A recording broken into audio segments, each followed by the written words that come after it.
Have you ever been asked to do something important when you still weren't sure you could? Not just nervous, actually unsure. Like you had real questions you hadn't worked out yet, real doubts sitting in the back of your mind, and you didn't know if that meant you weren't ready or if you were just supposed to go anyway.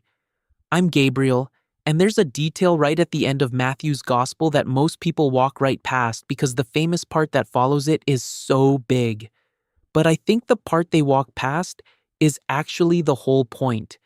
It's after the resurrection.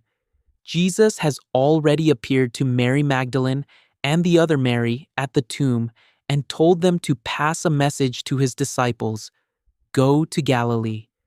And so the 11 make the journey, traveling to a mountain in Galilee, the one Jesus had directed them to.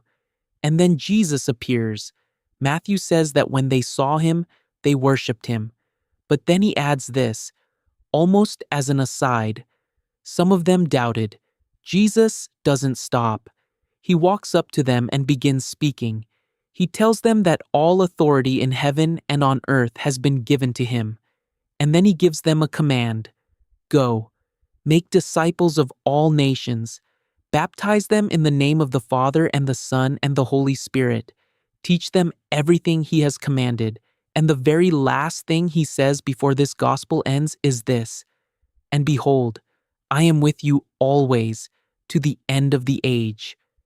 That's where Matthew ends the whole gospel. The part that stopped me when I read this is that tiny line Matthew drops in right before Jesus says anything. They worshipped him, but some doubted. He just writes it. No explanation, no detail about who, and no note about Jesus stopping to deal with it first. What makes that strange is who these people are.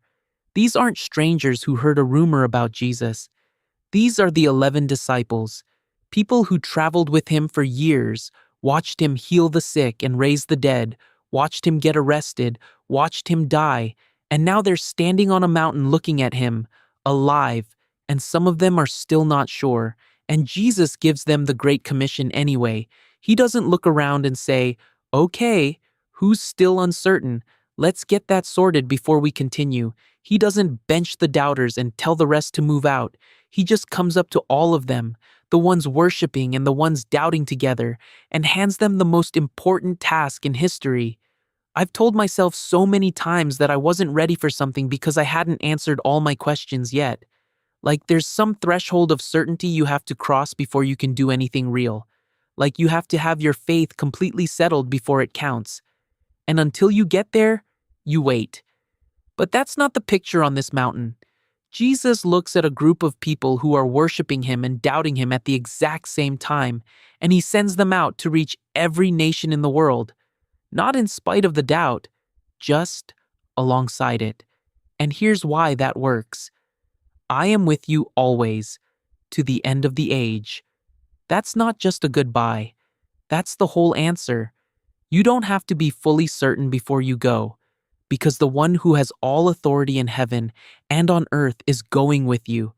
The commission isn't possible because the disciples finally got themselves sorted.